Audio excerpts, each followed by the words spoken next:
So now that you guys have become familiar with one of the basic types of molecules that we use for energy, we're going to talk a little bit about this concept of metabolism. Now, I think all of you guys would, if pressed to give a definition of metabolism, you would know that it would have to do with the ability of our bodies to utilize energy to carry out certain tasks. Now, I'm going to ask you guys to think about metabolism at a more fundamental level, and that would be at the level of the cell. And so each individual cell in our bodies needs to carry out various chemical reactions in order for life to be sustained. Now, we're going to think not a lot about the cell in particular, but we are going to look at one particular organelle called the mitochondria, which is depicted here, which you guys probably remember a little bit from general biology whenever you had that last.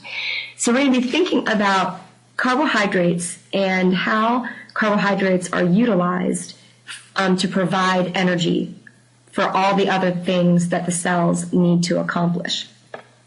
So as we think about metabolism at the level of a cell, we need to think about one very important molecule, the molecule ATP.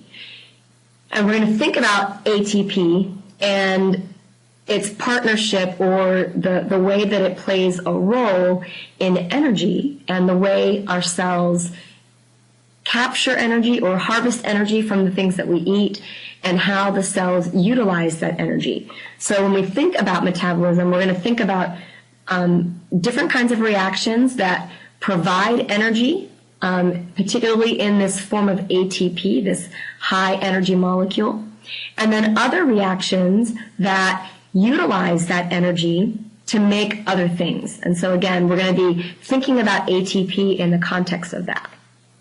So this is ATP depicted here. This is the chemical structure of ATP. Part of the molecule that you might recognize is right here. Ribose is a sugar. It's one of the sugars that, one of the 5 carbon sugars, or a pentose, and it is one of the main features of ATP. The other feature is a nitrogenous base, so it's basically an organic compound that has quite a bit of nitrogen atoms involved in it. And then it has 3 phosphates that we're going to see how these play into energy. So this is adenosine triphosphate because there's 1, 2, 3 phosphate groups on the molecule. The molecule will be split right here between the 3rd and the 2nd phosphates.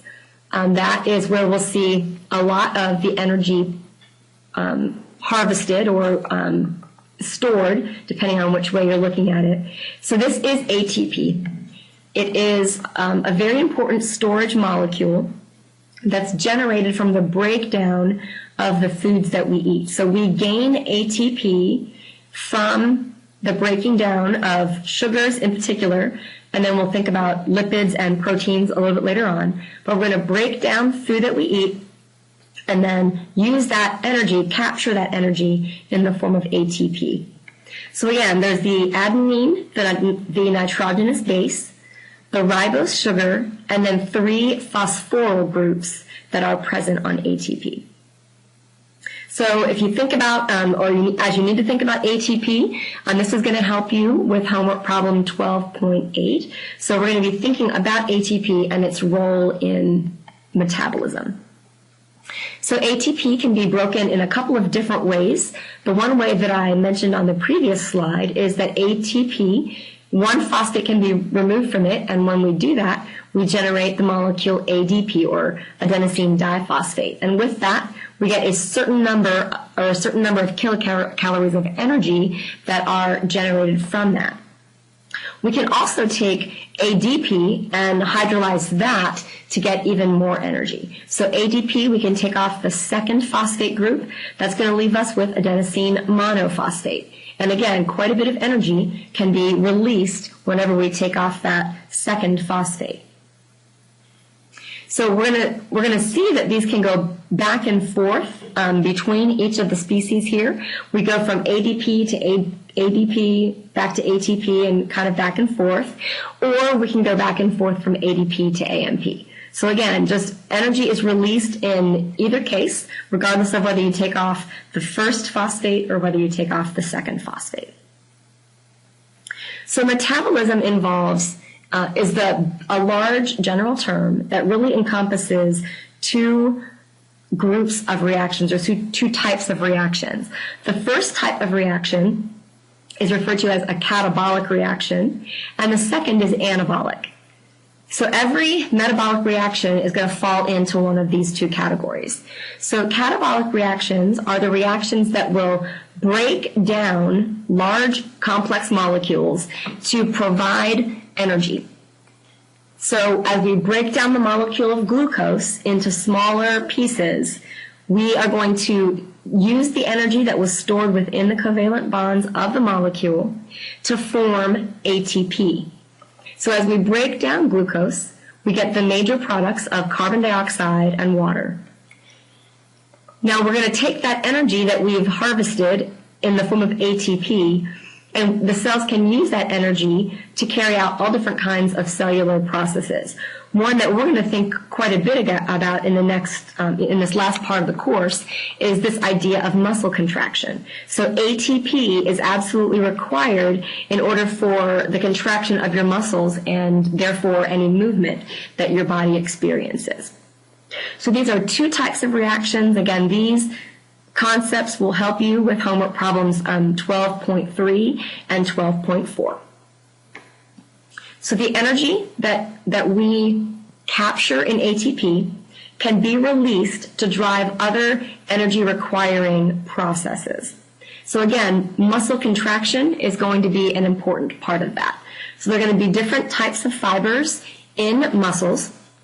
There are actin fibers and myosin fibers, and those fibers are going to cause the physical movement of your skeleton based upon the way those muscles contract. So when the muscles contract, these two fibers will overlap more. They slide together, and that nerve impulse is going to result in a change in the amount of calcium in the cell. So we need to obtain energy in order for this process to take place. So in the absence of ATP, muscle contraction isn't going to be able to happen. So it's very important for all the cells of our bodies, and especially muscle cells, to be able to generate ATP. So ATP isn't the only important molecule that's a part of metabolic pathways. We're going to spend a couple of minutes thinking about two other really important molecules. As we go through this concept, you're going to be able to use this information to help you solve homework problems 14 and 16. And again, we're going to be thinking about different kinds of molecules. One of them is going to be coenzyme A. That's going to be particularly important when we start thinking about different aspects or different pathways of metabolism that are going to include the breaking down of lipids for energy that we'll talk about next week. So these different coenzymes are small molecules that are required for different enzymes to function as they need to be. That's why they're called coenzymes. They are going to work alongside other cellular components to allow all these different cellular processes to take place. So NAD, it's called nicotinamide adenine dinucleotide, NAD. There are two versions of it. One is NAD with the plus, and one is NADH. And there's going to be the movement back and forth between NAD plus and NADH. Now, this coenzyme is going to participate in reactions that contain very specific interactions between specific atoms. In particular, it's going to be involved in reactions that deal with carbon-oxygen double bonds, or the carbonyl group. So you're going to see that over and over, that this is where this particular coenzyme is involved. So keep an eye out for that, and I'll try to highlight that and point that out as we go. It does contain the vitamin niacin, or vitamin B3, and again, that's why vitamin deficiency is absolutely a devastating state to be in because it keeps your enzymes and the cellular processes from working normally. So this is the chemical structure of NAD. You're going to see right here, this looks an awful lot like ATP. So this is your adenine base. This is your ribose sugar, 2-phosphate. So this is essentially an ADP molecule. And then to that ADP molecule, you have attached another ribose molecule and another high nitrogen organic molecule. Now right up here at the top of our ring, this is going to be where one proton is going to be added, as will 2 electrons. You're basically adding in a new covalent bond that wasn't there before. So one proton is going to be physically complexed with the molecule, and another proton will follow along as a proton. So that's why you see over here NADH plus 2 protons and 2 electrons. 2 electrons go with 1 proton to form a covalent bond, which you see over here. And then the other proton is a byproduct of this process. So this is going to be the high energy version of the molecule, the NADH. It's going to be carrying electrons and energy along with it. The second coenzyme that we're going to talk about is flavin adenine dinucleotide. So it's going to have a similar structure, and the FAD coenzyme is going to participate, or is going to be involved in reactions that include a C-C double bond. Again, there's going to be a vitamin B2 component to this molecule that we'll see on the next slide. And again, it's going to go between an oxidized version and a reduced version. And so the FADH2 is the reduced version of the molecule, and again, we'll see that. So again, it's going to be involved in reactions that will take a carbon-carbon single bond and convert that into a carbon-carbon double bond. Remember that every time oxidation takes place, the oxidation of something is going to require the reduction of something else. So when we change from an alkane with all single bonds to an alkene, which we learned previously in the organic section, you go from a single bond to a double bond. And along with that double bond, the molecule has to release electrons and 2 protons. And so those electrons and protons are going to be complexed with FAD in order to form FADH2. Now in this case, FAD actually takes both of those protons and carries both of the protons covalently in the FADH2 molecule. So this is FADH2. Again, we've got the ADP base here in yellow. We've got ribitol. Again, it's going to be a specialized polyalcohol. You see all these hydroxyl groups here. And attached to that is the vitamin B12. So this is going to be the flavin, the vitamin B12.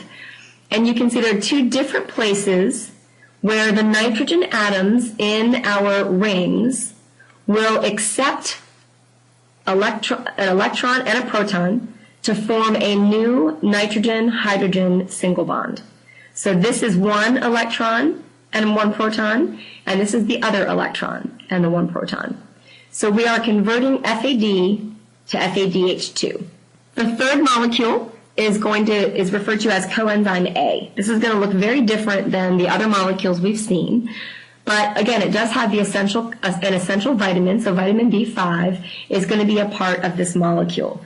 Now this molecule is going to carry, for our purposes, primarily, we're going to think about coenzyme A as carrying a 2-carbon unit called the acetyl group.